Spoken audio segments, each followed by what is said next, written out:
দেশের অপার সম্ভাবনার পর্যটন খাত দেখার যেন কেউ নেই। প্রয়োজনীয় উন্নত যোগাযোগ, নিরাপত্তা সহ আধুনিক সুযোগ সুবিধার অভাবে বিকশিত হচ্ছে না এ খাত। ফলে পর্যটনের বিকাশে নীতি ও আইনের সংস্কার জরুরি বলে মনে করেন উদ্যোক্তারা। বিশ্ব পর্যটন দিবস উপলক্ষে মুরসালিন হক জুনায়েদের রিপোর্ট। বাংলাদেশ ভ্রমণে সবচেয়ে বড় বিজ্ঞাপন বিশ্বের দীর্ঘতম সমুদ্র সৈকত কক্সবাজার। তবে প্রত্যাশা মাফিক পর্যটক টানতে পারছে না কক্সবাজার। এর পাশাপাশি বিগত 2 দশকে পার্বত্যাঞ্চল, হাওর এবং সুন্দরবন কেন্দ্রিক পর্যটক বাড়লেও তাও প্রত্যাশার তুলনায় অনেকাংশে কম। পরিসংখ্যান বলছে 2020 সালের তুলনায় 2023 সালে অভ্যন্তরীণ পর্যটক বেড়েছে 150 ভাগ।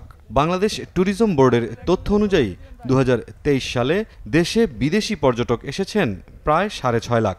2019 সালেও এই সংখ্যা প্রায় সমান। আন্তর্জাতিক গবেষণা অনুযায়ী দেশের পর্যটন খাতে প্রত্যক্ষ ও পরোক্ষভাবে কর্মসংস্থান প্রায় 38 লাখ মানুষের। জিডিপির মাত্র 2.2% আসে পর্যটন থেকে, যেখানে দক্ষিণ এশিয়ার মধ্যে সবচেয়ে কাছের ভারতে আসে 4.5%।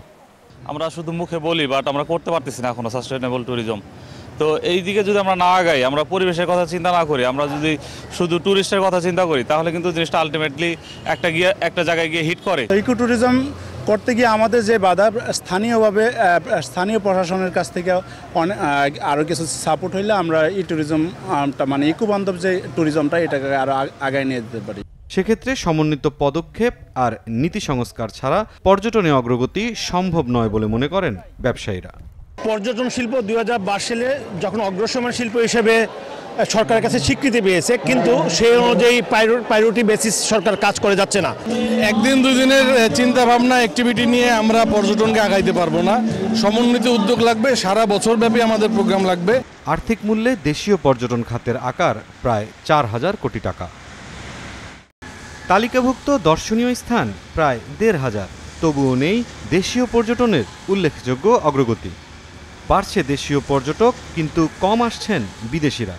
ফলে পর্যটক এগিয়ে নিতে তাই কথা ও কাজে মিল রাখতে সরকারের প্রতি আহ্বান বেসরকারি উদ্যোক্তাদের। মুরসালিন হক জুনায়েদ, নিউজ 24, ঢাকা।